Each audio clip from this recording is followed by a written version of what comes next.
Pada umumnya, kalau kita ngomongin perang, pasti kita ngebayangin kedua pihak atau lebih megang senjata dan bertukar peluru kan, menghabisi satu sama lain demi memenangkan peperangan. Namun, waktu Perang Dunia Kedua, ada beberapa pertempuran penting yang nggak melibatkan senapan pada pertempuran tersebut sama sekali, seperti pertempuran Midway dan Britania. Nah, karena beberapa waktu yang lalu, kita kan udah tuh ngebahas tentang pertempuran Midway. Kali ini, Mimin mau ngebahas soal pertempuran Britania yang nggak kalah penting. Pertempuran Britania bisa dibilang sebagai salah satu kemenangan penting pertama sekutu di Perang Dunia Kedua dan salah satu titik balik penting. Kemenangan Inggris di Britania meyakinkan sekutu bahwa mereka bisa menahan serangan Jerman. Seperti apa kisahnya? Simak konten berikut.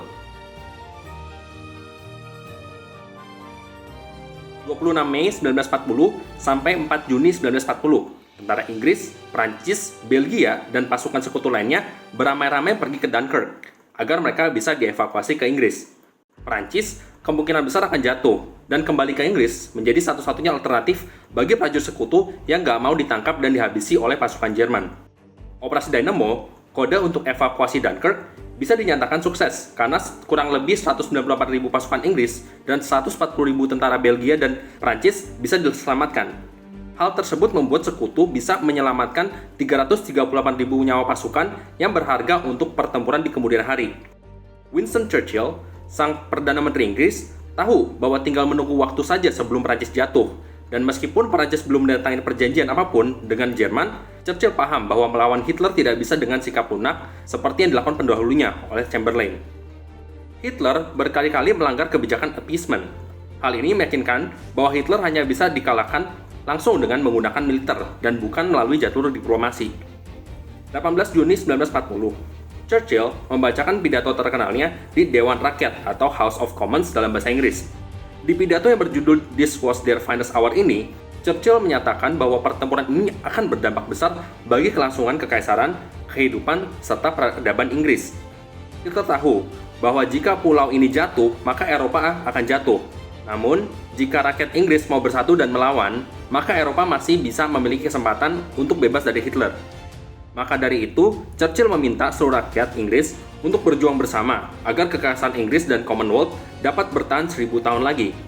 Perkataan ini membakar semangat penduduk Inggris, dan kelak, semangat mereka akan berpengaruh besar bagi pertempuran Britania-Inggris. Jika dibandingin dengan Jerman, Inggris nggak punya pesawat yang cukup canggih untuk menyaingi pesawat Jerman Bf-109. Pesawat karya William Messerschmitt ini adalah apex predator di udara. Pesawat ini memiliki Daimler-Benz DB601 sebagai mesinnya yang berkekuatan 1000 tenaga kuda serta 20 mm rem otomatis. Bentuknya ringan, namun tenaganya besar membuatnya bisa mencapai kecepatan setinggi 570 km per jam. Semenjak Perang Saudara Spanyol, pesawat Bf-109 ini digunakan untuk berbagai tujuan, seperti pesawat escort, fighter, serta pengebom. Nah, untuk mendandingi pesawat Messerschmitt Bf-109 yang mutakhir ini, Inggris cuma punya pesawat Hawker Hurricane atau Spitfire yang jauh lebih lambat dan kurang canggih dibandingkan Bf-109.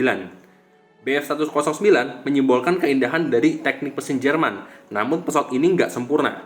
Pesawat itu boros banget BBM-nya, dan nggak cocok digunakan dalam pertempuran yang lama dan jauh dari tempat pengisian BBM, karena dia harus bolak-balik isi bensin. Tapi, di sisi lain, Inggris juga punya keunggulan yang nggak disadarin dan diperhatikan oleh Jerman, guys.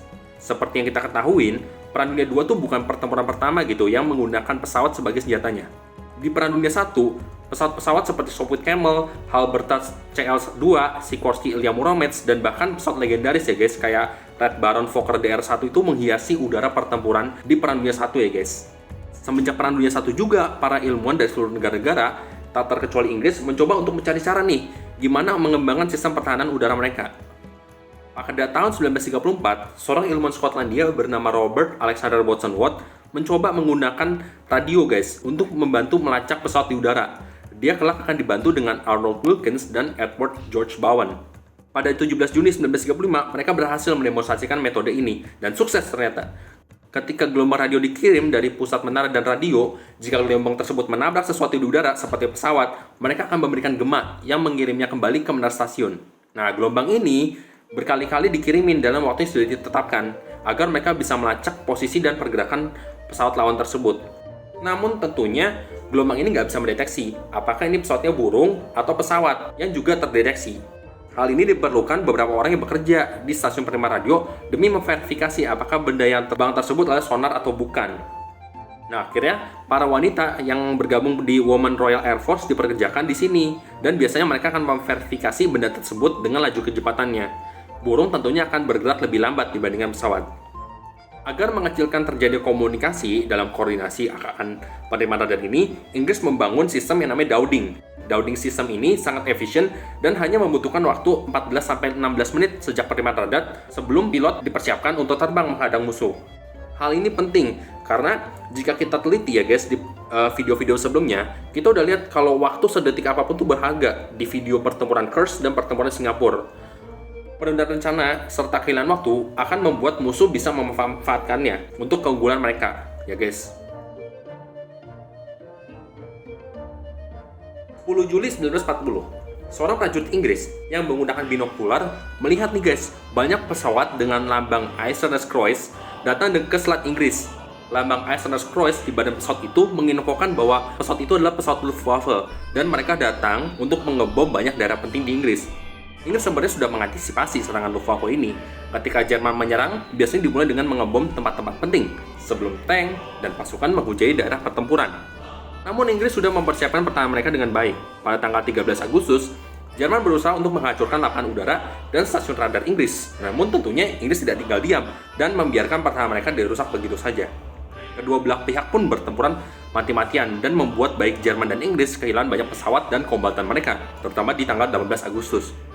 Inggris mengejutkan Hitler dengan mengebom Berlin pada 25 Agustus 1940. Selain itu, beberapa daerah di Ruhr juga hancur akibat pengeboman Inggris.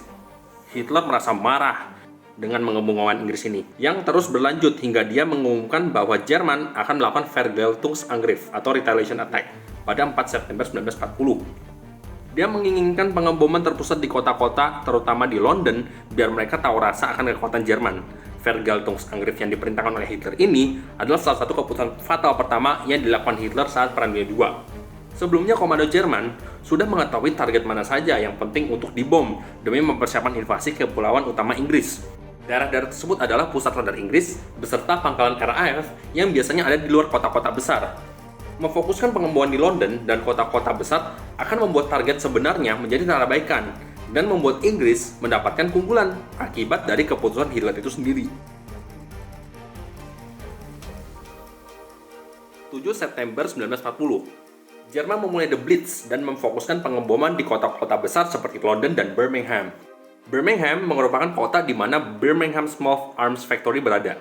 Di Birmingham Small Factory inilah senjata-senjata seperti Stanley Enfield dibuat. Kelak, Birmingham akan menjadi kota dengan kerusakan terparah kedua setelah London akibat The Blitz dan disusul oleh Liverpool. Pada 15 September 1940, Jerman mengerahkan seluruh tenaganya hingga membuat banyak korban jiwa dan bangunan rusak. Namun, RAF Royal Air Force sanggup melawan pasukan Luftwaffe tersebut dan mengakibatkan banyak kasualitas juga bagi mereka. Hitler telah memberikan waktu 8 hari yang berharga bagi RAF untuk beristirahat, memperbaiki infrastruktur seperti radar dan pangkalan yang rusak, serta mengganti para pilot yang sudah gugur dengan yang baru. Hal ini membuat Inggris tahu kemana Jerman akan pergi karena ada radar dan melumpuhkan secara efektif. Tanggal 15 September 1910 dikenal sebagai Battle of Britain Day karena membuat Inggris yakin bahwa mereka berhasil mempertahankan kepulauan utama Inggris. Jerman telah menghabiskan sumber daya mereka untuk mengebom kota-kota yang besar dan Luftwaffe bisa dibilang sudah kalah karena banyak dari mereka yang sudah lumpuh. Ketika pesawat Luftwaffe gugur, mereka tidak bisa menggantinya, namun Inggris bisa mengganti pesawat mereka yang sudah gugur karena mereka memiliki pabrik-pabrik yang telah dibangun kembali. Saat tanggal 15 September 1940 ini, Luftwaffe hanya berfokus untuk menurunkan moral penduduk Inggris dengan mengebom mereka saat malam hari. Tapi moral penduduk Inggris sudah sangat tinggi dan mereka memiliki persiapan yang baik. Saat alarm dibunyikan, semua penduduk dengan cekatan cabut dari tempat tinggal mereka dan pergi ke stasiun bawah tanah untuk mendapat perlindungan.